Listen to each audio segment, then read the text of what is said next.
This is just a little video. I'm running it up to temperature. I haven't actually done that, obviously, since I changed the water sender, temperature sender, and the thermostat and stuff. And obviously did the points and stuff yesterday.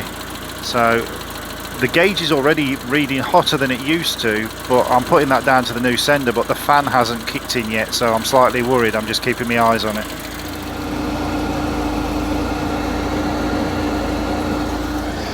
Yeah, that temperature gauge never went that high before with the old sender.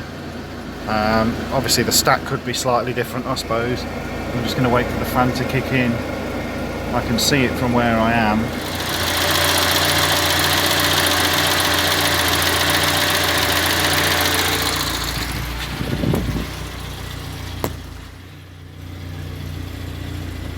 That to me got very high before the fan kicked in.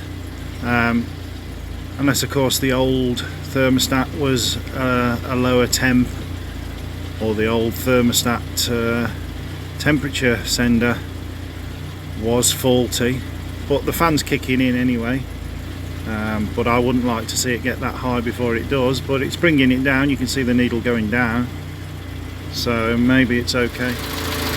Yeah, so apologies if this is poor quality. This is a different phone than normal.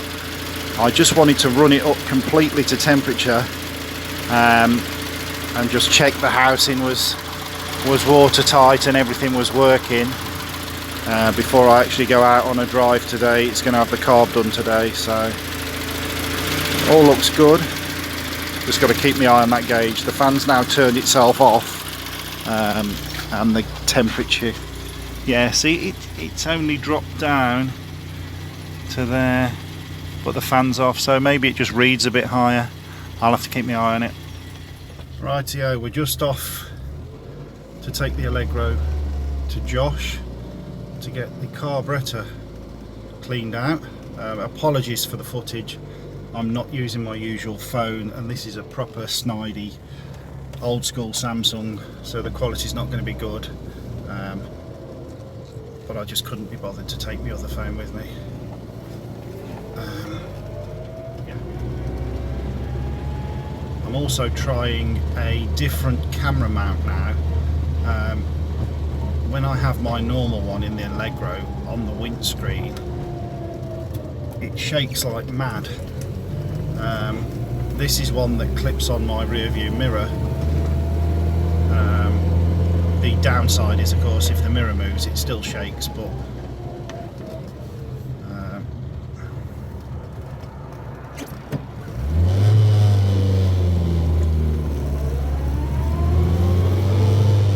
a sudden feeling then, I don't know where I'm going. Which way am I going? Which way am I going? Ah, yeah, I remember now. Do I? No. Which way am I going? Just being overtaken by the missus in the Venga.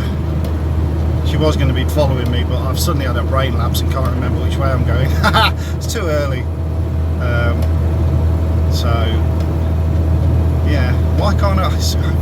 Do you know what? I'm just so thick today. I cannot remember for the life of me which way I'm going. Yeah, anyway. Fingers crossed,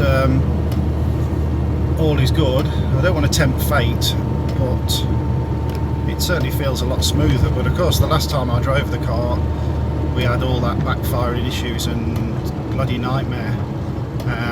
I've run it up to temperature, as you'll see on the previous bit of video. It sat on the drive for a good 40 minutes, cycled through, put the fan on. Obviously we've still got the issue that the carb itself is a bit gummed up, and Josh turned the mixture up on it,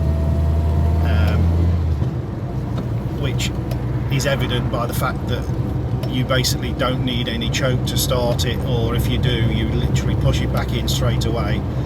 So it's running a lot richer. But I have heard, whether or not it's true, that with them being supposed to run on leaded fuel, running a bit rich on unleaded isn't a bad thing. So yeah, let's just see. I mean, like I say, if the car hadn't packed up, I would never have known that the carb was all crappy, so I'd be blissfully driving it now thinking this is all good, but for what he's charging me to strip it down and clean it up, it's worth a go. And then if it still plays up in future, we know the carb isn't brilliant anyway. A rebuild or you know, a recondition or a replacement, 3 R's of the carburettor, is always in order. Just keeping my eye on the temperature gauge while we're driving.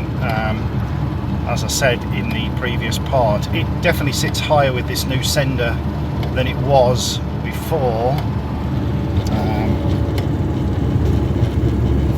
but it's not in the red, so maybe that's just normal for the stat that I've got fitted.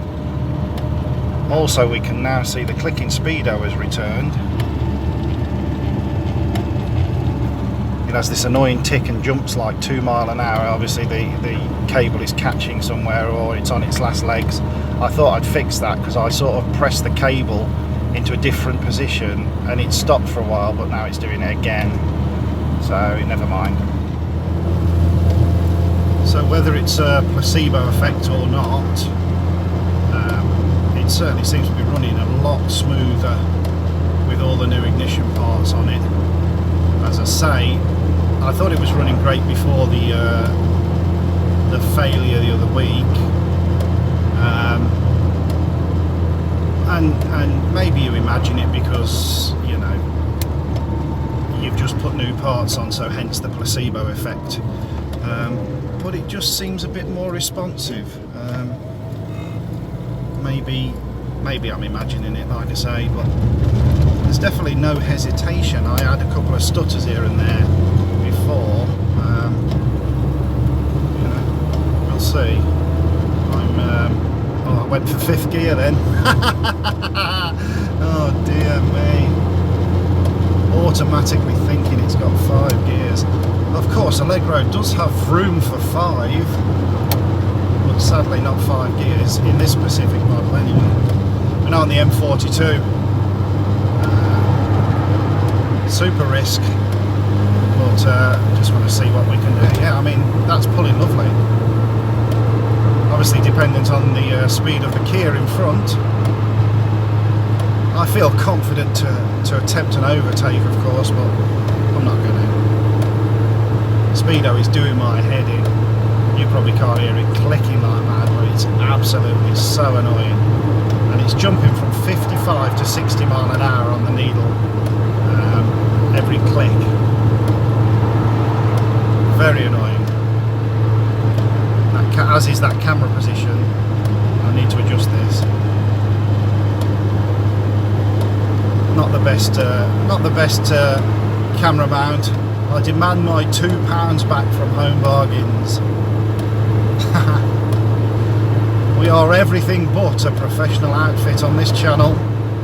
Oh yes. Nice though, I mean, we're registering about 55, 60 now, and I can put my foot down and that is accelerating really well.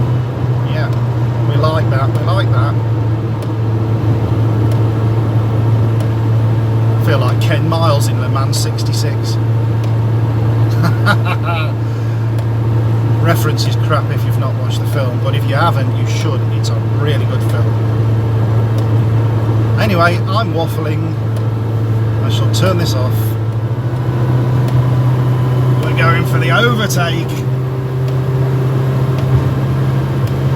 Superpower. Oh yes.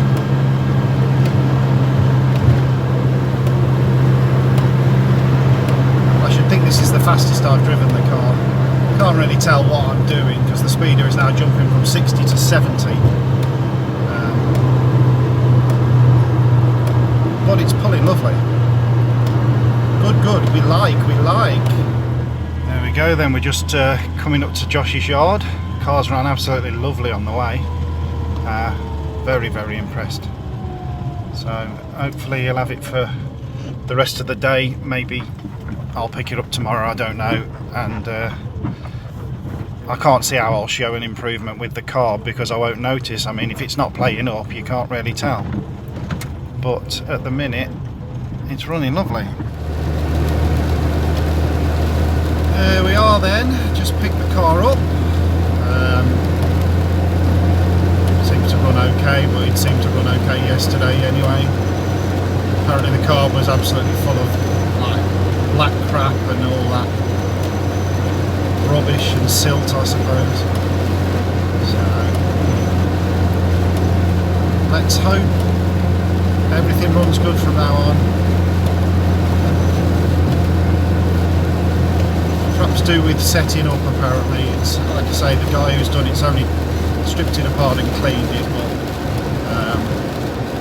apparently it would benefit from, you know, a proper setup on a machine or whatever. And Josh seems to think it's idling a bit too fast, but I don't know. As long as it runs, hey.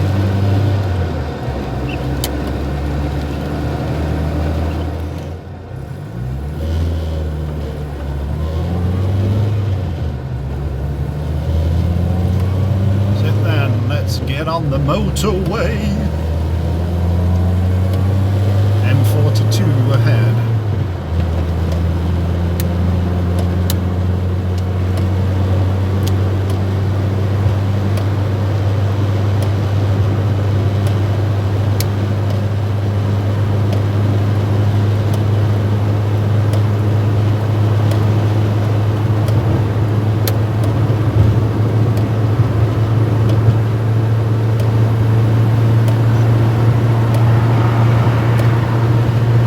Running lovely, that. Like a dream.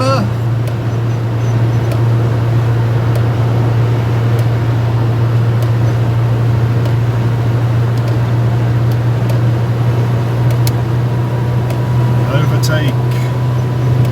Life in the fast lane. I thank you. I'm here all night. Second half after the bingo.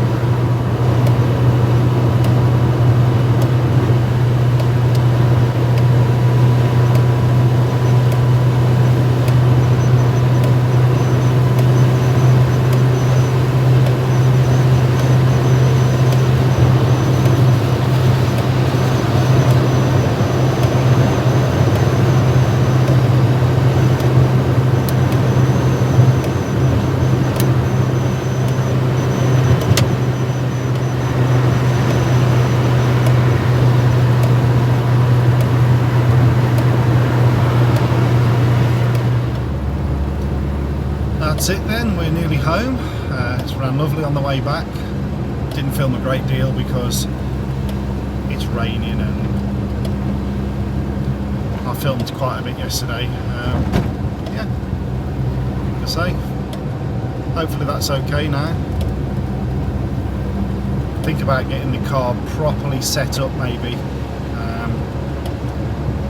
As I say, it's only been really stripped and cleaned. Still perhaps needs setting up on the car, so something to look into.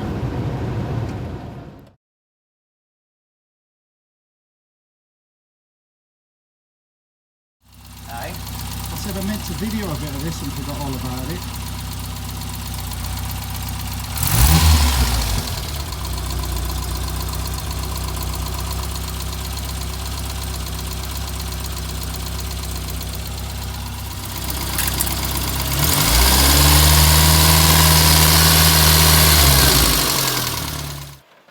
There you go then, that's the end of this Allegro video.